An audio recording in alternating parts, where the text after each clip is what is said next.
નવી સવારમાં આપનું હાર્દિક સ્વાગત કરીએ છીએ।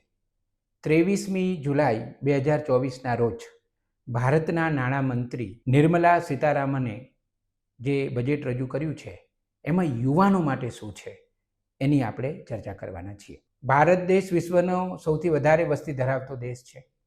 વિશ્વમાં 350 યુવાનો હોવાનું અત્યારે કહેવાય છે।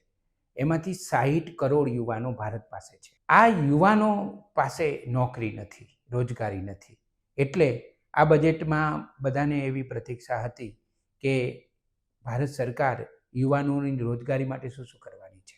ભારતના યુવાનોમાં જેટલી બેરોજગારીની સમસ્યા છે એનાથી એ મોટી સમસ્યા સ્કિલની છે, સજ્જતાની છે।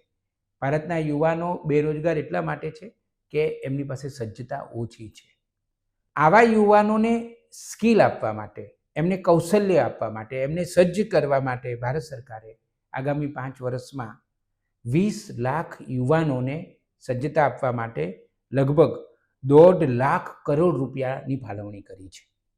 ત્રીજી વાત એ છે મહત્વની આ બજેટમાં કે 1000 ઔદ્યોગિક તાલીમ સંસ્થાઓ છે એની સ્કિલ પણ ડેવલપ કરવામાં આવશે, એને અપગ્રેડ કરવામાં આવશે। ચોથી મહત્વની બાબત આ બજેટમાં એ આપણને જોવા મળે છે કે તમામ ક્ષેત્રોમાં પ્રથમ વખતનો જે કર્મચારી હશે, જેની પહેલી નોકરી હશે, એને એક વખતનું વેતન એટલે કે પગાર આપવામાં આવશે। એક મુદ્દો એ પણ મહત્વનો છે કે 500 કંપનીઓમાં 5 વર્ષ માટે 1 કરોડ યુવાનો માટે 5000 રૂપિયા દર મહિને એમને ભથ્થા પેટે એટલે કે ઇન્ટર્નશીપ માટે ચૂકવવાની શરૂઆત કરવામાં આવશે, એવી એમને તક આપવામાં આવશે। શિક્ષણનું પ્રમાણ વધી રહ્યું છે અને યુવાનોને શિક્ષણ લેવું હોય એટલે ભારત સરકાર 10 લાખની એજ્યુકેશન લોન માત્ર 3% દરથી આપશે।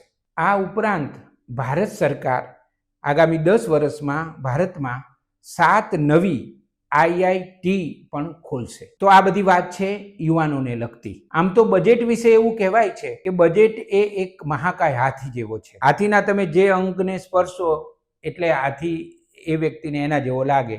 કોઈ હાથીના પગને અડે તો એવું લાગે કે આ તો પગ જેવો છે હાથી, કોઈ સૂંઢને અડે તો એવું લાગે કે આ હાથી તો સૂંઢ જેવો છે। બજેટ લગભગ એવું હોય છે।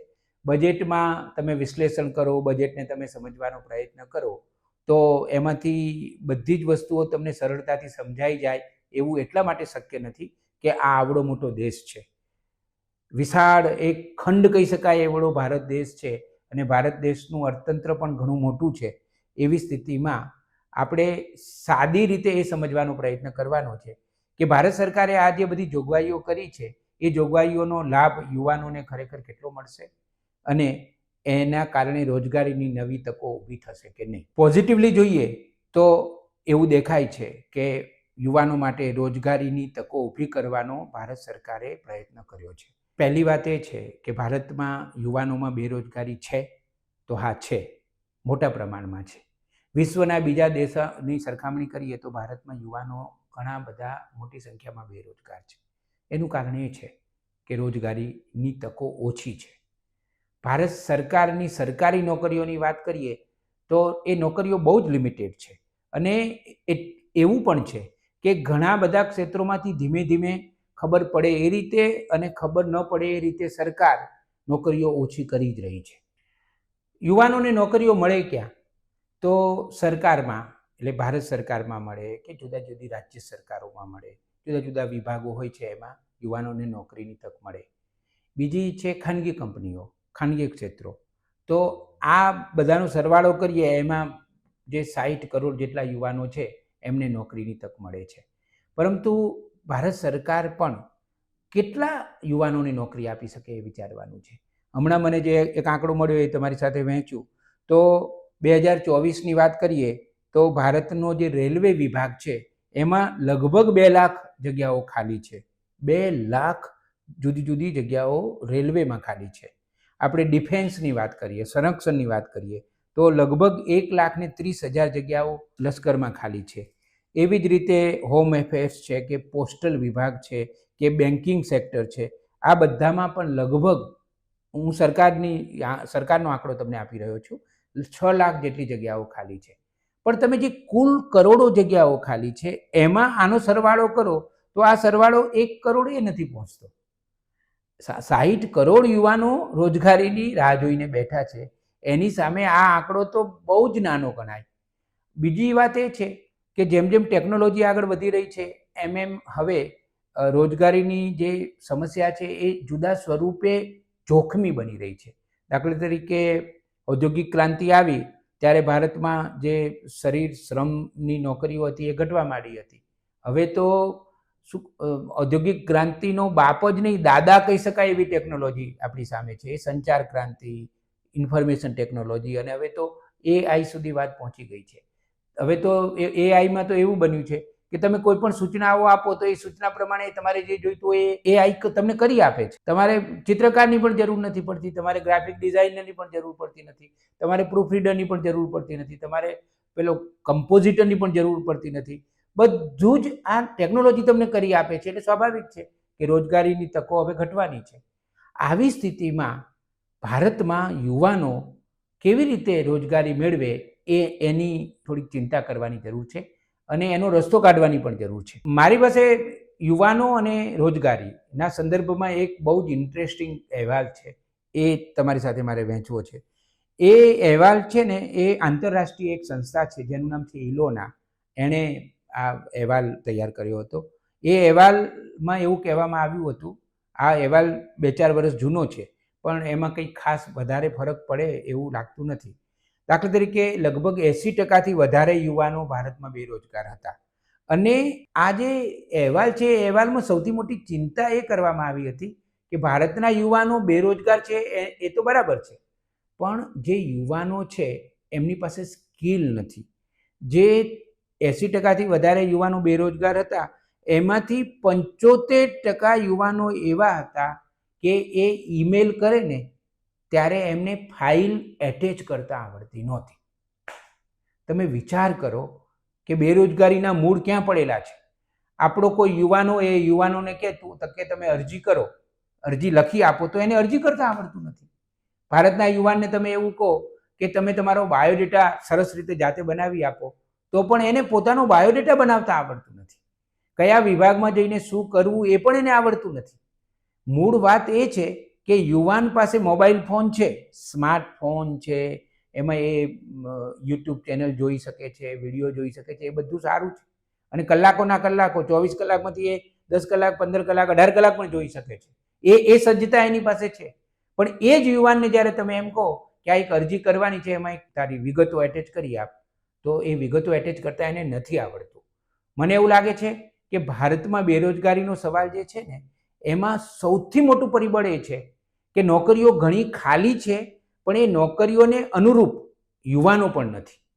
તમે કોઈ પણ કોર્પોરેટ ઓફિસમાં જાઓ, તમે કોઈ પણ સાદી ઓફિસમાં જાઓ અને તમે જઈને પૂછો એમને કે તમારા ત્યાં જગ્યા ખાલી છે, મોટાભાગે જવાબ હા મળશે. પછી એ લોકો કેટલી બધી વાર એ જગ્યા ભરવા માટે જાહેર ખબરો આપે છે, સોશિયલ મીડિયામાં કે અખબારોમાં જાહેર ખબર આપે છે, પણ એમને જેવા જોઈએ છે એવા સ્કિલવાળા લોકો મળતા નથી. તો એનો અર્થ એ થયો કે ભારતમાં એક સાથે બે પરિસ્થિતિ પ્રવર્તે છે. એક બાજુ યુવાનોમાં લાખો કરોડો નોકરી જેમને જોઈએ છે એવા યુવાનોની સંખ્યા છે, એ વાત એકદમ સાચી છે, એ કાલ્પનિક વાત નથી, કારણ કે 60 કરોડ યુવાનો તમારી પાસે છે. પણ એની સાથે સાથે એ વાત પણ એટલી જ સાચી છે કે ઘણી મોટી સંખ્યામાં નોકરીઓ ખાલી છે પણ એની યોગ્યતાવાળા યુવાનો મળતા નથી. એટલે આ બંનેનો મેળ પાડવો પડશે. ખરેખર તો ભારતમાં સૌથી મોટી જરૂરિયાત જો કોઈ હોય ને તો એ સ્કિલ ડેવલપ કરવાની છે. અને ભારત સરકાર પોતાની રીતે તો ચોક્કસ સ્કિલ ડેવલપ કરવા માટે કરોડો રૂપિયાની જુદી જુદી યોજનાઓ કરે છે, કરોડો રૂપિયા એના માટે જુદા ફાળવે છે, જુદા જુદા ડિપાર્ટમેન્ટોને એ કામ સોંપવામાં આવે છે, પણ આ બધું કામ અસરકારક રીતે થતું નથી. આપણી યુનિવર્સિટીઓમાં પણ યુનિવર્સિટીઓની સંખ્યા આપણે બહુ ઝડપથી વધારી રહ્યા છીએ. દાખલા તરીકે ગુજરાતની વાત કરીએ તો ગુજરાતમાં હમણાં સુધી કંઈક માંડ 20-25 યુનિવર્સિટીઓ હતી. અત્યારે ગુજરાતમાં 100થી વધારે યુનિવર્સિટીઓ છે. યુનિવર્સિટીઓની સંખ્યા વધી રહી છે. આમ 2-4 કોલેજો ભેગી હોય ને તો એ ફટાક દેતી યુનિવર્સિટી થઈ જાય છે, કારણ કે હવે યુનિવર્સિટી થઈ જવું બહુ સહેલું થઈ ગયું છે. યુનિવર્સિટી થઈ જવું એ બહુ મહત્વની વાત નથી, એ તો ઠીક છે, પણ યુનિવર્સિટીની કક્ષા અને ગુણવત્તા પ્રાપ્ત કરવી એ મહત્વની વાત છે. કેટલી યુનિવર્સિટીઓ ખરેખર ગંભીરતાથી યોગ્ય રીતે યુવાનોને શિક્ષણ આપે છે અને તાલીમ આપે છે, ખાસ કરીને સ્કિલ આપે છે.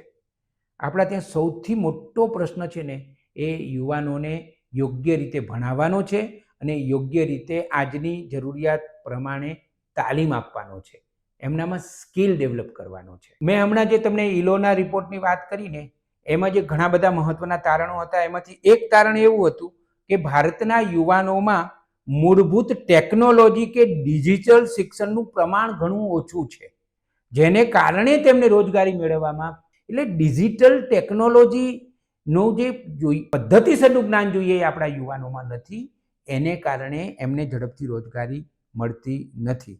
90% ભારતીય યુવાનો એવા છે જે સ્પ્રેડશીટમાં ગણિત એટલે કે મેથ્સની જે ફોર્મ્યુલા લગાવવામાં આવે છે એ પણ એ કરી શકતા નથી. એ લોકો 60% યુવાનો એવા છે કે જેઓ ફાઇલોને કોપી પેસ્ટ પણ કરી શકતા નથી. કોઈ ફાઇલ હોય એને કોપી કરીને પેસ્ટ કરવી હોય તો પણ કરી શકતા નથી. મેં કહ્યું તેમ 75% યુવાનો એવા છે કે જે ફાઇલને એટેચ કરી શકતા નથી. અને ઉચ્ચ શિક્ષણ ધરાવતી મહિલાઓને યુવકોની સરખામણીમાં રોજગારી મેળવવામાં વધારે મુશ્કેલી પડી રહી છે. આમાં તો ઘણી બધી વસ્તુઓ વિગતવાર આપવામાં આવી છે આ રિપોર્ટમાં. દાખલા તરીકે શિક્ષિત યુવાનોના જે બેરોજગારો છે એ 54% હતા, એ વધીને 65% થઈ ગયા છે અને અત્યારે એ પ્રમાણ કદાચ 80% જેટલું પહોંચી ગયું છે. અને ભારતમાં જે કુલ બેરોજગારો છે ને એમાં 65.7% એવા છે જેમણે સેકન્ડરી એજ્યુકેશન કે હાયર સેકન્ડરી એજ્યુકેશન મેળવેલું છે. એટલે શિક્ષિત બેરોજગારોની સંખ્યા પ્રમાણમાં ઘણી છે. અત્યારે લગભગ 65% જેટલા યુવાનો એવા છે કે જેમની પાસે નોકરી નથી એટલે એ લોકો સીધી જુદી જુદી કોમ્પિટિટિવ એક્ઝામની તૈયારી કરવામાં લાગેલા હોય છે. તમે ઉત્તર ગુજરાતમાં જાઓ ને એટલે બધાને પૂછો કે તમે શું કરો છો, તો મોટાભાગે એક જ જવાબ હોય કે અમે પેલી કોમ્પિટિટિવ એક્ઝામ છે ને એની તૈયારી કરીએ છીએ, સ્પર્ધાત્મક પરીક્ષાની તૈયારી કરીએ છીએ. મારા એક પરિચિત છે, એ પેટે પાટા બાંધીને પોતાના બંને છોકરાઓને ભણાવતા હતા. એ પોતે ડ્રાઈવર હતા અને બીજું પણ ડબલ 2 નોકરી કરતા હતા. એમના બંને દીકરાઓ કોલેજ પાસ કરી લીધી, બંને દીકરાઓએ. પછી હું હંમેશા વારંવાર એમને પૂછું કે તમારા છોકરાઓ હવે શું કરે છે, શું ભણે છે, એમનું આયોજન શું છે, એ શું કરવાના છે? તો કે બંને છોકરાઓને અમે આ સ્પર્ધાત્મક પરીક્ષાઓની તૈયારી કરાવીએ છીએ. એક જણને તલાટી બનાવીશું અને એક જણને જીપીએસસીમાં કે યુપીએસસીમાં આગળ વધારીશું. હવે સાચું કહું તમને કે બંને જે દીકરાઓ હતા એ બંનેની જે સજ્જતા હતી એ એવી સજ્જતા હતી જ નહીં કે એ પરીક્ષાઓ પાસ કરી શકે. લગભગ 4 વર્ષ બગાડ્યા એ બંને છોકરાઓએ. હું તો એમ જ કહું કે લગભગ એમણે રખડી કાઢ્યું અને પૈસા બગાડ્યા અને સમય, યુવાનીનો એકદમ શ્રેષ્ઠ સમય હતો, એ શ્રેષ્ઠ સમય એમણે બરબાદ કરી નાખ્યો. હું વારંવાર એમને કહેતો હતો કે તમે ભલે તૈયારી કરતા હો પણ ક્યાંક નોકરી લગાડો એને, તો ઘરમાં થોડી આવક ચાલુ થાય. અને સરવાળે એવું થયું કે એમને ઘર વેચવું પડ્યું પોતાનું. મોટું ઘર હતું એ વેચી અને પછી નાનું ઘર ખરીદીને એ લોકો રહેવા ગયા, કારણ કે ઘણી બધા પૈસા એમને આ છોકરાઓની પાછળ ખર્ચી નાખ્યા હતા એમને તૈયાર કરવામાં. તો આ બધી અણસમજ છે અને આયોજન વગરનું જીવન છે. મને એવું લાગે છે કે યુવાનોને સ્કિલ આપવાની બાબતમાં સમાજે પણ વિચાર કરવાની જરૂર છે. ખાસ કરીને માતા પિતાએ વિચાર કરવાની જરૂર છે. આપણે બધું જ સરકાર ઉપર છોડી દઈશું તો મેળ નહીં પડે. સરકાર બધા પ્રયત્નો કરે. અને બીજી એક મહત્વની વાત મને એ પણ લાગે છે કે સરકારની બધી અસરકારક યોજનાઓ છે ને એ યોજનાઓનો લાભ લેતા પણ આપણને આવડવું જોઈએ. સરકારની કોઈ પણ એવી યોજના છે કે જે યોજના તમારા યુવાન દીકરા કે દીકરી માટે કામની છે તો તમે એને સીધી રીતે એનો ઉપયોગ કરો, સમજીને ઉપયોગ કરો. ખબર ના પડતી હોય તો 1 વાર 2 વાર 5 વાર સમજો. અને યુવાનોને પણ મારી વિનંતી છે, જે આ વિડીયો જોઈ રહ્યા છે એ યુવાનોને, કે તમે પણ થોડા ગંભીર બનો તમારી પોતાની રોજગારી માટે.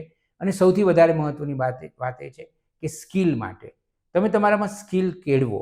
અને અમુક જ પ્રકારની નોકરી જોઈએ એવી જો કોઈ વાત હોય તો એમાંથી પણ તમે મહેરબાની કરીને બહાર આવી જાઓ. જે જુદા જુદા અહેવાલો આવે છે એમાં એક બીજી વસ્તુ પણ મહત્વની સમજવા જેવી છે કે જે રોજગારી છે ને એ ભણેલા ગણેલામાં વધારે છે. જે લોકો અર્ધકુશળ છે, ઓછું ભણેલા છે, એ લોકો તો ગમે તે કામ સ્વીકારી લે છે અને કમાવા માંડે છે. પરંતુ જે દાખલા તરીકે કોઈ ગ્રેજ્યુએટ થઈ ગયું છે કે જેણે માસ્ટર ડિગ્રી લઈ લીધી છે તો એ ગમે તેવી નોકરી સ્વીકારવા તૈયાર નથી. એટલે રાહ જોઈને બેસી રહે છે.